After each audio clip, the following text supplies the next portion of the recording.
Bonjour à tous et bienvenue. Aujourd'hui, nous allons parler d'un concept fondamental et magnifique en islam, le tawakkul. C'est un mot arabe qui se traduit souvent par la confiance en Allah, mais sa signification est bien plus profonde. C'est l'acte de se reposer entièrement sur Allah pour toutes nos affaires, après avoir fait de notre mieux. C'est un état du cœur, une certitude que quoi qu'il arrive, le plan d'Allah est le meilleur. Imaginez un voyageur, seul, traversant un désert. Une tempête de sable violente se lève soudainement. Le vent souffle avec une force inouïe, emportant tout sur son passage. En quelques minutes, notre voyageur perd tout. Ses provisions, son eau, sa monture, et même le chemin qu'il suivait. Il se retrouve seul au milieu de nulle part, avec rien d'autre que les vêtements qu'il porte. Dans une telle situation, que feriez-vous? Le désespoir, la peur, l'angoisse, ce sont des réactions humaines tout à fait normales. On pourrait penser « c'est la fin, je suis perdu, il n'y a plus aucun espoir ». Mais notre voyageur, lui, choisit une autre voie. Il s'assied sur le sable encore chaud, lève les mains vers le ciel et, avec une sérénité déconcertante, il dit « Ô Allah, je m'en remets à toi, tu es le meilleur des planificateurs ». Il a fait ce qui était en son pouvoir, il a essayé de se protéger, mais maintenant que tout est perdu, il place sa confiance totale, son tawakkul, en son Créateur. Cette histoire nous enseigne la première étape du tawakkul, l'acceptation et la soumission à la volonté divine, même lorsque les circonstances semblent désastreuses. Il ne s'agit pas d'une résignation passive, mais d'une confiance active. C'est comprendre que même dans la perte, il y a une sagesse que nous ne percevons pas toujours. Le voyageur ne se lamente pas sur ce qu'il a perdu. Il se concentre sur ce qui lui reste, sa foi et sa connexion avec Allah. Le prophète Mohammed, que la paix et les bénédictions soient sur lui, a dit « Si vous placiez votre confiance en Allah comme il se doit, il vous fournirait votre subsistance comme il la fournit aux oiseaux. Ils partent le matin le ventre vide et reviennent le soir le ventre plein. » Cette image est très puissante. L'oiseau ne reste pas dans son nid en attendant que la nourriture tombe du ciel. Il agit, il sort, il vole, il cherche. C'est l'effort. Mais il a la certitude intérieure, l'instinct que sa subsistance lui sera accordée. C'est ça le tawakkul, lier sa monture, c'est-à-dire faire les efforts nécessaires, puis placer sa confiance en Allah. Revenons à notre voyageur. Après sa prière, une paix immense l'envahit. Il s'endort, épuisé mais serein, au milieu de l'immensité désertique. Le lendemain matin, il est réveillé par les premiers rayons du soleil. En ouvrant les yeux, il n'en croit pas ce qu'il voit. Non loin de lui se trouve une petite oasis verdoyante, qu'il n'avait pas vue la veille, cachée par les dunes déplacées par la tempête. De l'eau fraîche, des palmiers dattiers chargés de fruits. Tout ce dont il a besoin est là. Mais ce n'est pas tout. En s'approchant de l'oasis, il aperçoit une caravane qui s'y était arrêtée pour la nuit. Les caravaniers, l'ayant vu, s'empressent de l'accueillir. Ils lui offrent de la nourriture, de l'eau, et lui proposent de voyager avec eux. Le chef de la caravane, apprenant son histoire, est tellement touché par sa foi inébranlable qu'il lui offre une nouvelle monture et des provisions bien plus abondantes que celles qu'il avait perdues. En une nuit, sa situation s'est complètement inversée. Il n'a pas seulement retrouvé ce qu'il avait perdu, il a reçu bien plus. À ce moment précis, le voyageur comprend la leçon dans sa totalité. La tempête qui semblait être une calamité, une fin tragique, était en réalité une bénédiction déguisée. Elle l'a dépouillé de ses biens matériels pour lui montrer la richesse de la confiance en Allah. Elle l'a détourné de son chemin pour le mener vers un chemin meilleur, vers une destination plus sûre et plus prospère. Cette histoire est une métaphore de nos vies. Combien de fois avons-nous fait face à des tempêtes? La perte d'un emploi, une rupture difficile, un échec à un examen, des problèmes financiers.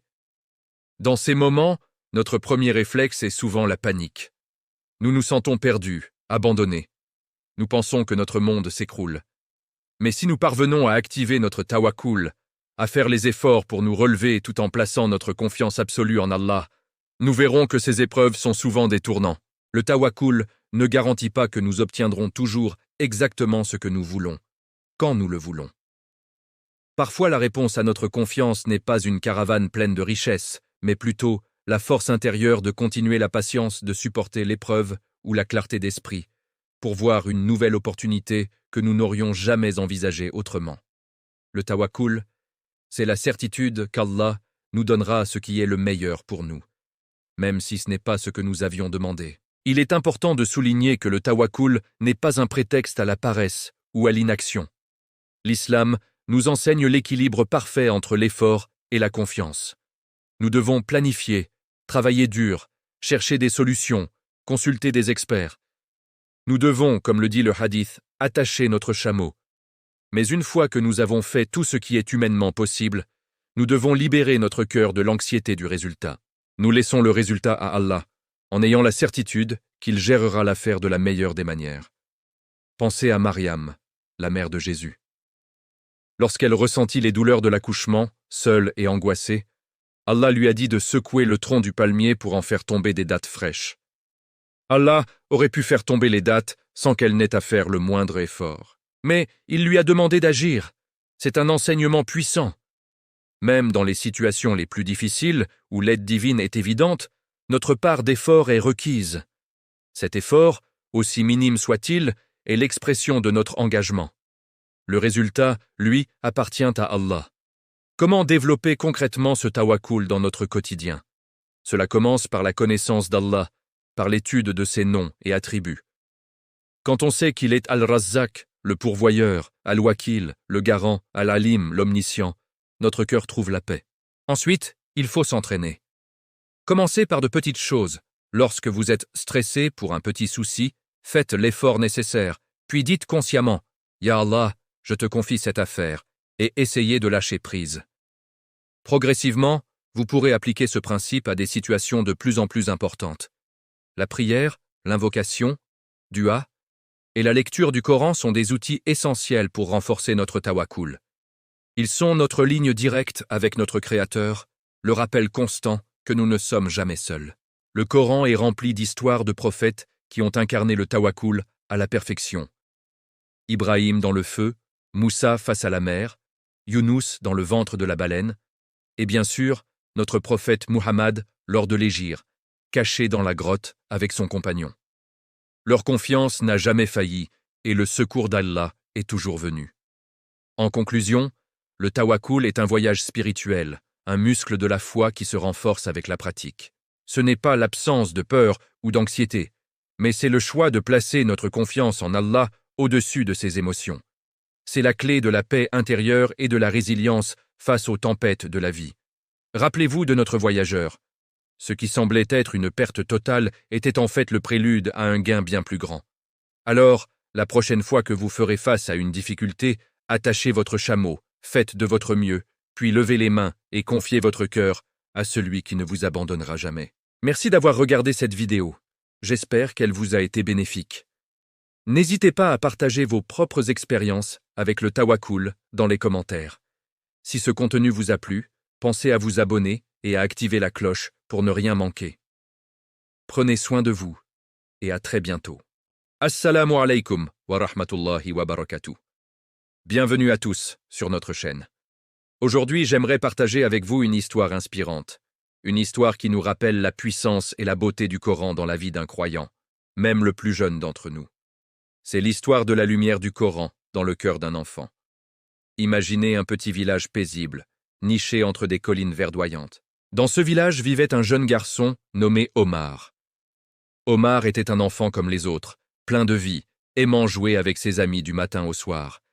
Mais chaque soir, quand le soleil se couchait et que les étoiles commençaient à scintiller dans le ciel, une routine spéciale commençait pour lui. Son père, un homme pieux et sage, l'appelait doucement. « Omar, mon fils, il est temps d'allumer la lumière dans ton cœur. » Omar savait exactement ce que cela signifiait. Il laissait ses jouets, faisait ses ablutions et s'asseyait aux côtés de son père, un petit Coran ouvert devant lui. Au début, c'était difficile. Les journées d'Omar étaient longues et remplies de jeux. La fatigue pesait sur ses paupières et parfois, il avait du mal à se concentrer sur les versets arabes. Il bâillait, ses yeux se fermaient, mais son père l'encourageait toujours avec une patience infinie. « Continue, mon enfant. Chaque lettre que tu prononces est une graine de lumière que tu plantes dans ton cœur. Soir après soir, Omar persévérait. Il apprenait à prononcer les mots, puis à comprendre leur signification. Il répétait les sourates encore et encore, jusqu'à ce qu'elles deviennent une mélodie familière, une partie de lui-même. Il a commencé par les sourates les plus courtes, comme Al-Ikhlas, Al-Falaq, An-Nas. Chaque nouvelle sourate mémorisée était une petite victoire, célébrée par le sourire fier de son père. Les mois passèrent, puis les années. Omar grandissait, et avec lui, grandissait son amour pour le Coran. Ce qui était au départ une tâche difficile était devenu le moment le plus attendu de sa journée. Il ne ressentait plus la fatigue de la même manière. Au contraire, il sentait une énergie nouvelle, une chaleur apaisante se répandre en lui chaque fois qu'il récitait les paroles d'Allah. Cette chaleur, c'était la lumière dont parlait son père. Une lumière qui ne venait pas d'une lampe ou du soleil, mais de l'intérieur de son propre cœur. Quand il fermait les yeux, il pouvait presque la voir. Une lueur douce et réconfortante qui chassait toutes les ombres, toutes les peurs et toutes les angoisses. Mais cette lumière ne restait pas confinée à l'intérieur de lui. Elle a commencé à rayonner à l'extérieur, à travers ses actions et son comportement. Ses amis et les habitants du village ont commencé à remarquer un changement en lui. Omar, qui était parfois impatient ou un peu taquin, devenait de plus en plus calme, respectueux et bienveillant. Quand il jouait avec ses amis, il était le premier à partager ses jouets. Si une dispute éclatait, il était celui qui cherchait à apaiser les tensions, rappelant les paroles qu'il avait apprises. Et les serviteurs du tout miséricordieux sont ceux qui marchent sur la terre humblement, et lorsque les ignorants s'adressent à eux, ils disent « paix ». S'ils voyaient une personne âgée porter une charge lourde, ils se précipitaient pour l'aider, se souvenant de l'importance de respecter les aînés. Il était toujours honnête, même quand c'était difficile, car le Coran lui avait enseigné que Allah est avec ceux qui sont véridiques. Son akhlaq, sa moralité, sa conduite s'amélioraient de jour en jour. Ce n'était pas quelque chose qu'il forçait. C'était un changement naturel, une conséquence directe de la lumière du Coran qui purifiait son cœur.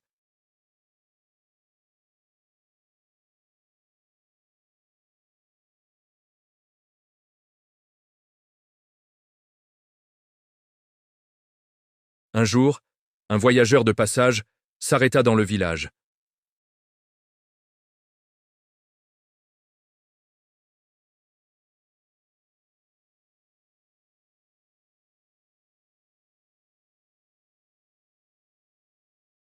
Comment un si jeune enfant peut-il avoir un caractère si noble? Chaque soir, nous nourrissons son cœur avec la meilleure des nourritures, la parole d'Allah. Le Coran n'est pas seulement un livre à lire ou à mémoriser. C'est un guide vivant, une lumière qui illumine le chemin et un remède qui guérit l'âme. Quand la lumière d'Allah entre dans un cœur, elle le transforme et l'élève. Cette histoire, mes frères et sœurs, n'est pas seulement l'histoire d'Omar. C'est une invitation pour chacun d'entre nous, jeunes ou moins jeunes. Parfois, nous nous sentons fatigués, distraits par les soucis de ce monde. Nous pensons que nous n'avons pas le temps ou l'énergie pour nous connecter au Coran.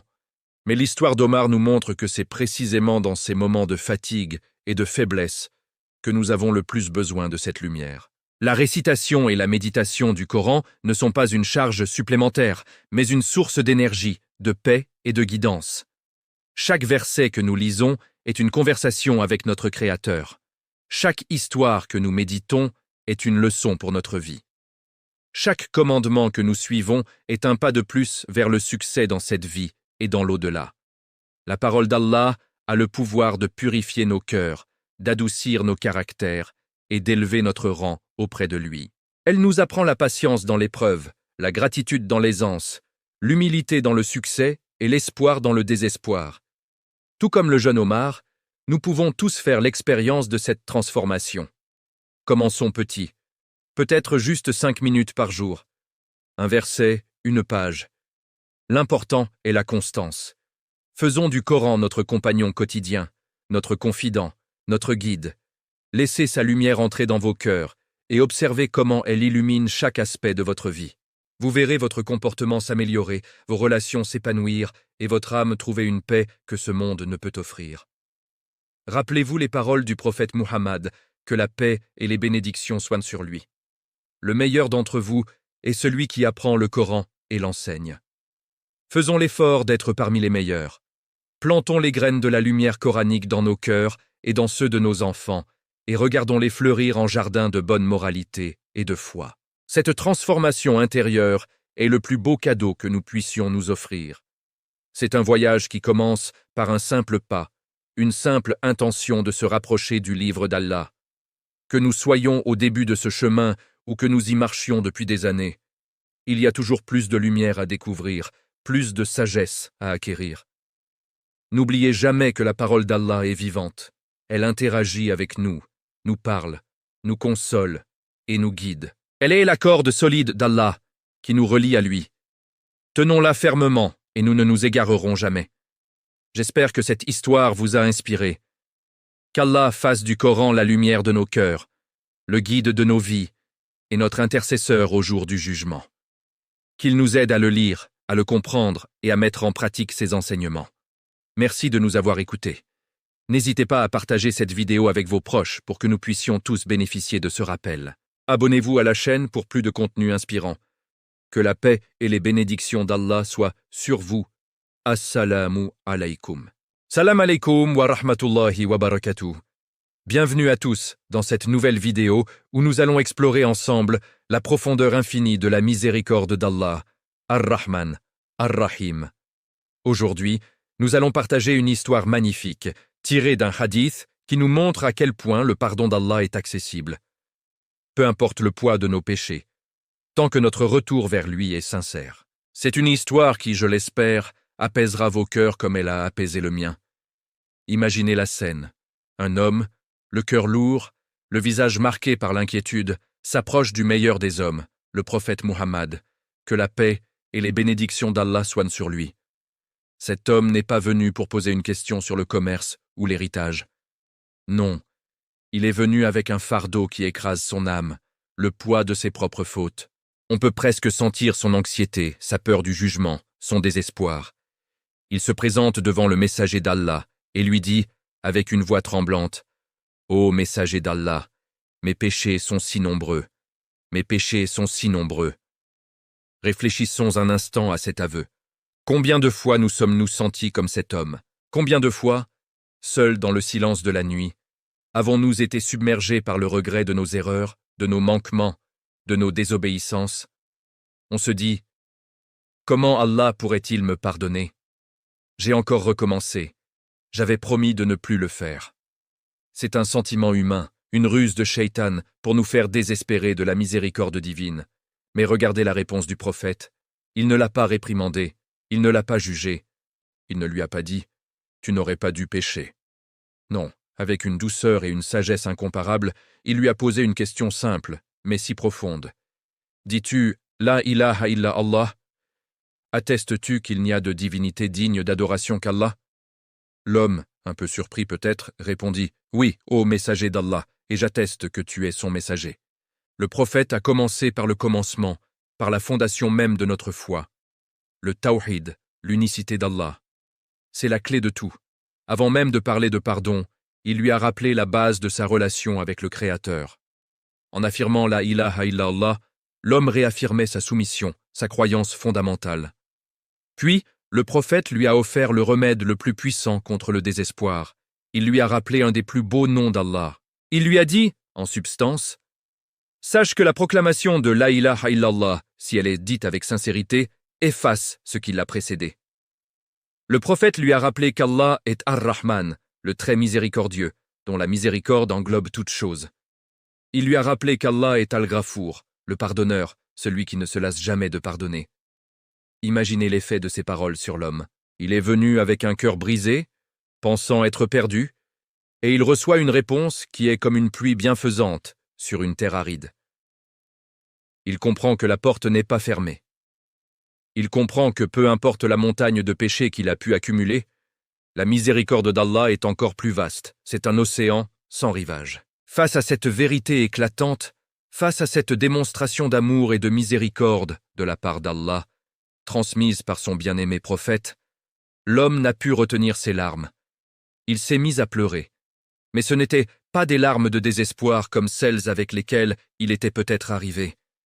C'étaient des larmes de soulagement, de gratitude, d'amour et d'espoir renouvelés. Ces larmes lavaient son âme, et à travers elles, son iman, sa foi, grandissait et se renforçait.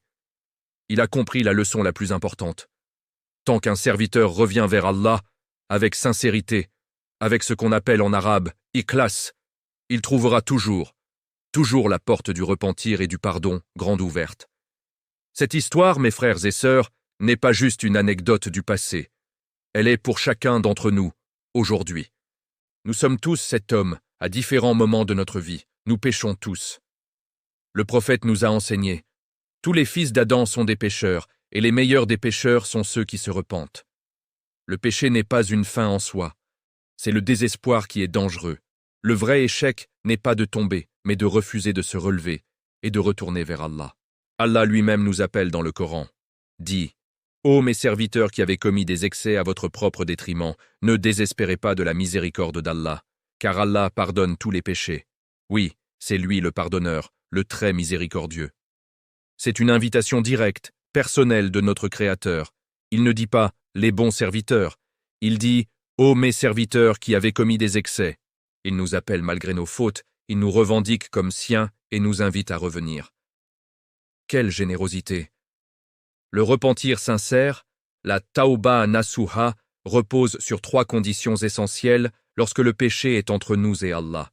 Cesser immédiatement le péché, regretter sincèrement de l'avoir commis et avoir la ferme résolution de ne jamais y retourner. Si le péché implique le droit d'une autre personne, une 4e condition s'ajoute, réparer le tort causé.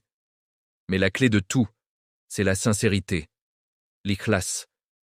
C'est de revenir vers Allah, non pas par peur des gens ou pour une raison mondaine, mais uniquement pour lui, par amour pour lui, par crainte de son châtiment et par espoir en sa récompense. Quand ce retour est sincère, Allah ne se contente pas de pardonner. Il transforme les mauvaises actions en bonnes actions. C'est ce qu'il nous dit dans la sourate Al-Furqan. Telle est l'incommensurable générosité de notre Seigneur. Alors, la prochaine fois que vous vous sentirez submergé par vos erreurs, que la voix du doute vous murmure qu'il est trop tard, souvenez-vous de cet homme. Souvenez-vous de la réponse du prophète. Levez vos mains vers le ciel, même si vos joues sont baignées de larmes, et dites « Ô Allah, mes péchés sont nombreux, mais ta miséricorde est plus grande. Ô Allah, je reviens vers toi, alors accepte mon repentir. » Sachez que chaque fois que vous faites un pas vers Allah, il se précipite vers vous. La porte est ouverte, il vous attend, il aime pardonner. Il est Ar-Rahman, Ar-Rahim.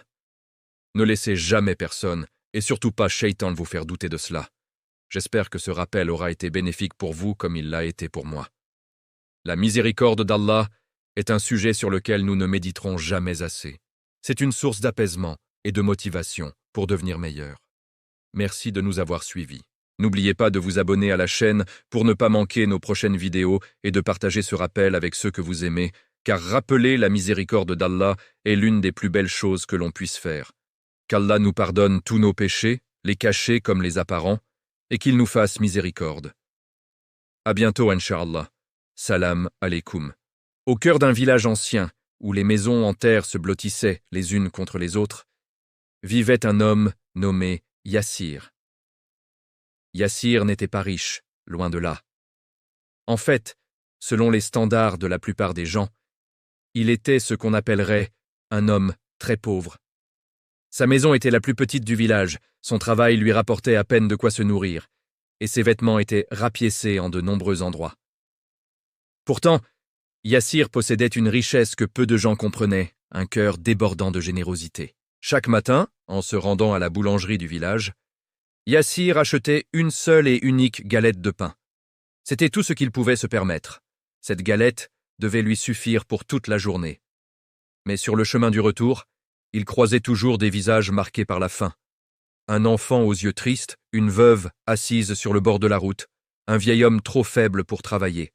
Et chaque jour, sans exception, Yassir rompait sa précieuse galette et en offrait un morceau.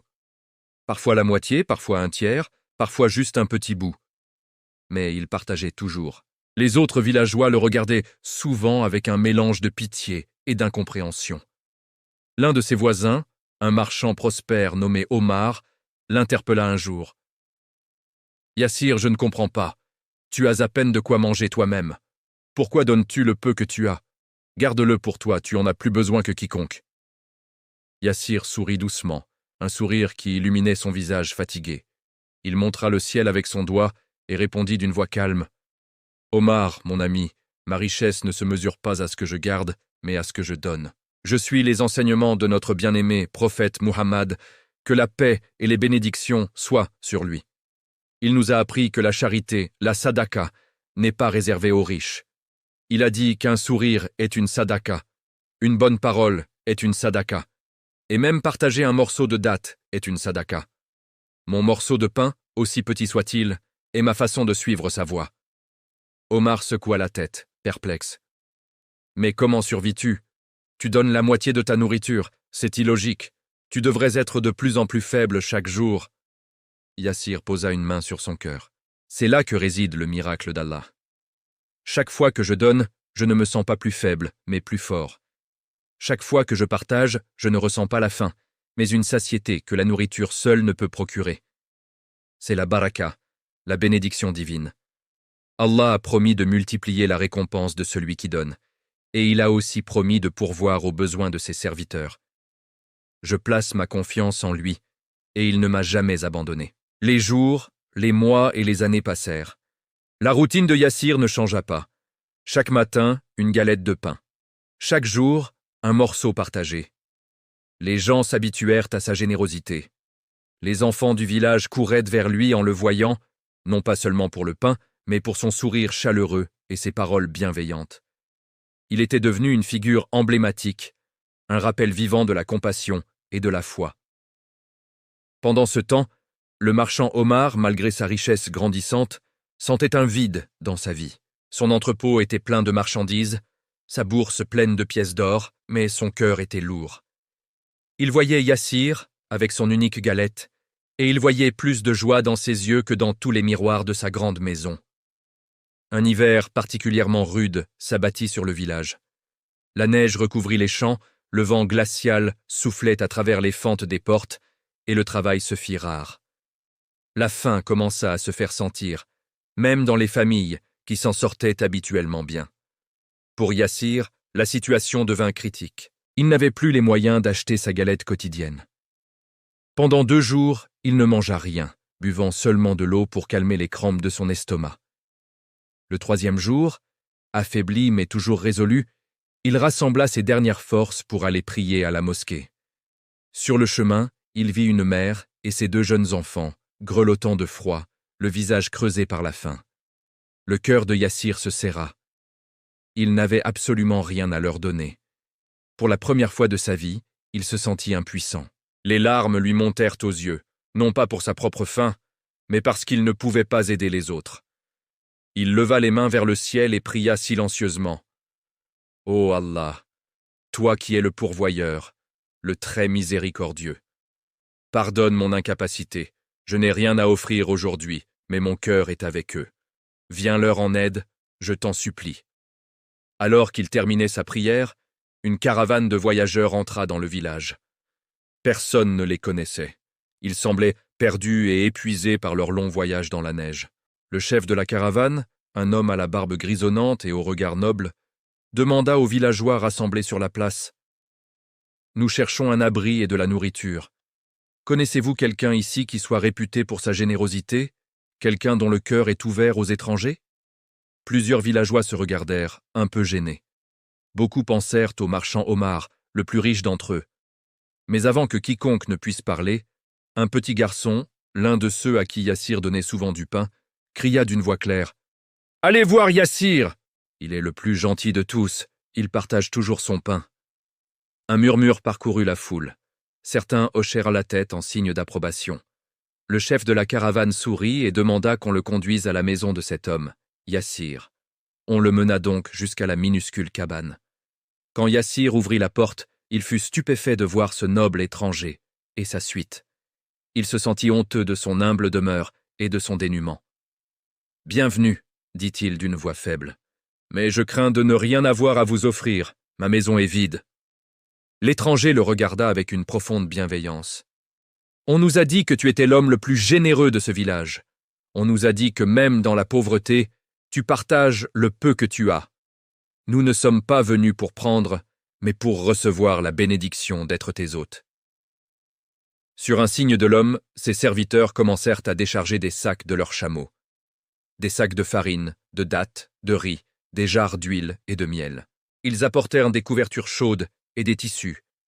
En quelques minutes, la petite maison de Yassir fut remplie de provisions comme il n'en avait jamais vu de sa vie. Yassir, abasourdi, regarda l'étranger. « Mais pourquoi ? Je ne vous connais pas. Je ne mérite pas cela. » L'homme posa une main sur son épaule. « Yassir, depuis des années, tu donnes un petit morceau de pain chaque jour en te fiant à la promesse d'Allah.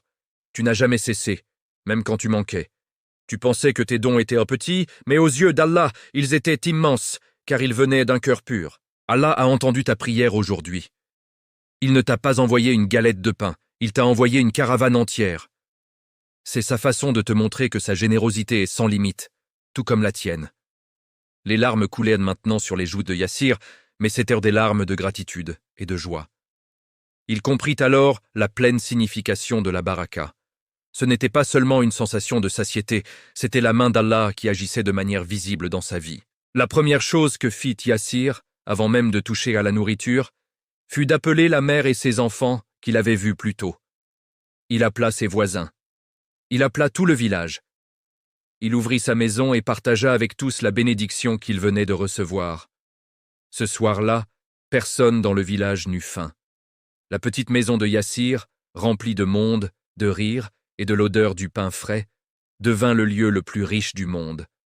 Le marchand Omar, debout dans la foule, observait la scène les yeux humides. Il avait passé sa vie à accumuler des biens, craignant de perdre le moindre sou. Et voilà que Yassir, qui n'avait jamais rien possédé, distribuait une fortune avec un sourire radieux. Ce jour-là, Omar comprit la leçon. La vraie richesse ne réside pas dans ce que l'on possède, mais dans la capacité à donner. La vraie sécurité ne vient pas de l'accumulation, mais de la confiance en Allah. L'histoire de Yassir et de la caravane devint une légende dans la région, transmise de génération en génération. Elle nous rappelle une vérité fondamentale. La générosité n'est pas une question de richesse, c'est une question de cœur. Un petit acte de charité, fait avec sincérité et confiance en Dieu, peut ouvrir les portes de sa miséricorde infinie. Il nous enseigne que lorsque nous donnons pour l'amour d'Allah, nous ne perdons rien. Au contraire, nous recevons bien plus en retour, sous des formes que nous n'aurions jamais pu imaginer. La baraka divine est une réalité pour ceux qui ont la foi et le courage de partager, même quand ils n'ont presque rien. Merci d'avoir écouté cette histoire. Si elle vous a touché, n'hésitez pas à la partager avec vos proches. Abonnez-vous à la chaîne pour plus de récits inspirants et laissez un commentaire pour nous dire ce que cette histoire vous évoque. À très bientôt. Saviez-vous qu'à un moment crucial de l'histoire, un homme a été confronté à une offre qui semblait impossible à refuser? Imaginez qu'on vous propose de posséder le soleil et la lune, les deux plus grandes sources de lumière et de pouvoir dans notre ciel, en échange de l'abandon de vos convictions les plus profondes. C'est précisément le dilemme auquel a été confronté le prophète Muhammad, que la paix et les bénédictions soient sur lui, au tout début de sa mission à la Mecque. Bienvenue sur notre chaîne, où nous explorons les récits les plus inspirants de l'histoire. Aujourd'hui, nous plongeons dans un épisode emblématique de la vie du prophète, un moment qui définit sa détermination, sa sincérité et la nature même de son message. C'est l'histoire connue sous le nom de « Le soleil et la lune », une histoire qui résonne encore aujourd'hui par sa puissance et sa clarté. Pour bien comprendre la portée de cet événement, il faut se replacer dans le contexte de l'époque. La Mecque, au 7e siècle, était un centre névralgique du commerce, de la culture et de la religion en Arabie. La tribu des Quraysh, qui la dirigeait, tirait une grande partie de son prestige et de sa richesse du pèlerinage annuel à la Kaaba, qui abritait alors des centaines d'idoles. Le polythéisme était profondément ancré dans la société. C'est dans ce décor que Muhammad, un homme connu pour son honnêteté et son intégrité au point d'être surnommé Al-Amin, le digne de confiance, a commencé à recevoir la révélation divine à l'âge de 40 ans. Son message était simple, direct et révolutionnaire. Il n'y a qu'un seul Dieu, Allah, et tous les êtres humains sont égaux devant lui. Il appelait à abandonner l'idolâtrie, à la justice sociale, à la compassion envers les pauvres et les orphelins, et à une morale élevée. Au début, ce message était prêché en secret, à un cercle restreint de proches et d'amis.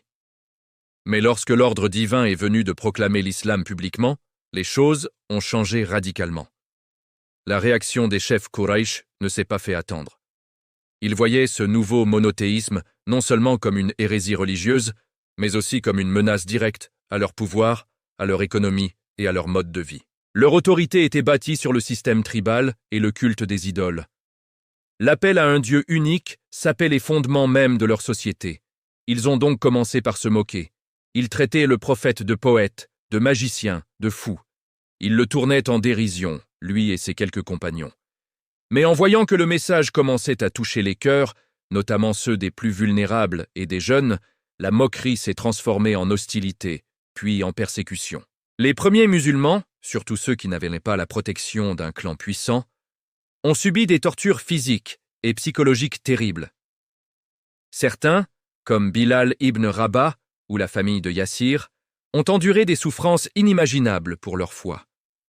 Malgré cette oppression brutale, le nombre de convertis continuait de croître, lentement mais sûrement. Les Quraysh réalisaient que la violence seule ne suffisait pas à éteindre cette lumière naissante. Ils ont alors décidé de changer de stratégie. Ils allaient essayer la négociation, la tentation, la corruption. Ils se sont dit, tout homme a un prix. Trouvons celui de Muhammad. C'est là qu'intervient le personnage clé de cette histoire, Abu Talib, l'oncle bienveillant du prophète. Abu Talib n'avait pas embrassé l'islam, mais en tant que chef du clan des Banu Hashim, il aimait profondément son neveu et lui offrait sa protection tribale. Sans lui, le prophète aurait été complètement exposé à la fureur des Quraysh. Les chefs mécois sont donc allés voir Abu Talib, espérant qu'il pourrait raisonner son neveu. Leur première tentative fut une offre alléchante. Une délégation des notables de Quraysh, menée par des figures comme Utbah ibn Rabi'a, s'est présentée à Abu Talib. Ils lui dirent, en substance, « Ô Abu Talib, ton neveu a insulté nos dieux, critiqué notre religion, divisé notre communauté et ridiculisé nos ancêtres. Dis-lui de cesser. S'il veut la richesse, nous ferons de lui le plus riche d'entre nous. S'il veut le pouvoir, nous ferons de lui notre chef, notre roi. S'il est malade ou possédé, nous lui trouverons les meilleurs médecins pour le guérir. Qu'il demande ce qu'il veut, mais qu'il arrête de prêcher. » Imaginez la scène. C'était une offre extraordinaire. Le pouvoir absolu, la richesse infinie, tout ce qu'un homme de cette époque pouvait désirer. C'était la clé de la société mécoise, offerte sur un plateau d'argent. Abu Talib, sentant la pression monter et craignant une guerre civile, a transmis cette proposition à son neveu. Il lui a dit avec gravité, « Mon neveu, épargne-moi et épargne-toi. Ne me charge pas d'un fardeau que je ne peux plus porter. » Le prophète a dû sentir le poids de cette demande. Son oncle, son protecteur, celui qu'il avait élevé comme son propre fils après la mort de son grand-père, semblait faiblir sous la pression. C'était un moment de solitude intense, un test de foi monumental. Allait-il céder pour préserver la paix et la sécurité de son oncle? Allait-il accepter une partie de l'offre, un compromis? Sa réponse est l'une des déclarations les plus puissantes et les plus célèbres de l'histoire de l'humanité. Avec une conviction inébranlable, les larmes aux yeux mais la voix ferme, il se tourna vers son oncle et prononça ces mots immortels. « Ô mon oncle, par Allah, même s'il plaçait le soleil dans ma main droite et la lune dans ma main gauche pour que j'abandonne cette cause, je ne l'abandonnerai pas jusqu'à ce qu'Allah la fasse triompher ou que je périsse en la défendant. » Le soleil dans ma main droite, la lune dans ma main gauche. Analysons cette métaphore. Le soleil et la lune sont les symboles ultimes du pouvoir cosmique, de la richesse et de la splendeur. Ils représentent tout ce qui est désirable dans le monde matériel. En disant cela, le prophète affirmait que, même si on lui offrait l'univers entier, la totalité du pouvoir et des richesses imaginables, cela ne vaudrait rien comparé à la vérité qu'il portait dans son cœur. Cette réponse n'était pas une simple posture de défi. C'était l'expression d'une sincérité absolue, d'une certitude totale en sa mission. Il ne cherchait ni la gloire personnelle, ni la richesse, ni le pouvoir. Son seul but était de transmettre le message de son Seigneur. Sa cause n'était pas une ambition terrestre, mais une responsabilité divine. La réaction d'Abu Talib fut tout aussi remarquable.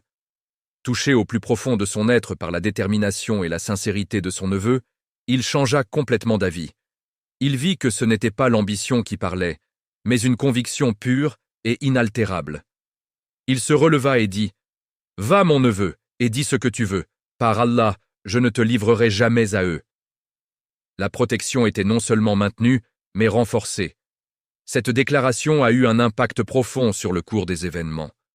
Premièrement, elle a mis fin à toute tentative de corruption de la part des Quraysh.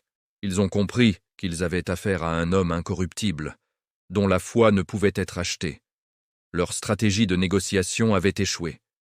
Ils n'avaient plus d'autre choix que d'intensifier la persécution, ce qui a finalement mené à l'embargo économique contre les Banu Hashim et plus tard à l'Hégire, l'émigration vers Médine.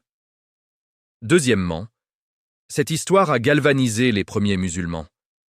Imaginez être un croyant à cette époque, subissant des persécutions quotidiennes, doutant peut-être de l'avenir. En entendant que leur prophète a refusé le monde entier pour rester fidèle à sa mission, leur propre foi a dû être immensément renforcée. Cela leur a donné la force de supporter les épreuves, sachant que leur leader était prêt à tout sacrifier pour la vérité. C'était un modèle de constance et de courage. Enfin, ce récit nous enseigne une leçon universelle sur l'intégrité et la conviction. Dans nos vies, nous sommes tous confrontés à des choix, à des moments où l'on nous demande de compromettre nos principes pour un gain matériel, pour la facilité ou pour la popularité. On nous offre peut-être pas le soleil et la lune, mais on nous offre une promotion en échange d'un silence, un avantage en échange d'une malhonnêteté, ou l'acceptation sociale en échange de l'abandon de nos valeurs.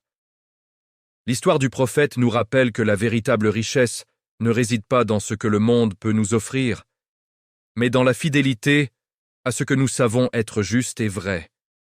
Elle nous apprend que la sincérité est une force plus puissante que n'importe quelle armée ou n'importe quel trésor. C'est cette sincérité qui a finalement permis à l'islam de se répandre, non par l'épée, comme certains le prétendent à tort, mais par la force de sa vérité et la beauté du caractère de celui qui la portait. La réponse, le soleil et la lune, n'est pas seulement un moment historique, c'est une boussole morale. Elle nous invite à nous interroger, quelle est notre cause ? Quelles sont les valeurs pour lesquelles nous serions prêts à refuser le monde entier ? Et avons-nous la force et la sincérité de rester fidèles à ces valeurs, même face à la plus grande des tentations ou à la plus forte des pressions ? En conclusion, la vérité d'un prophète ne se mesure pas aux miracles spectaculaires, mais à la constance de son caractère et à la pureté de son intention. Dans cette réponse simple mais profonde, Muhammad, que la paix soit sur lui, a révélé le cœur de son message, une soumission totale à Dieu, au-delà de toute considération terrestre.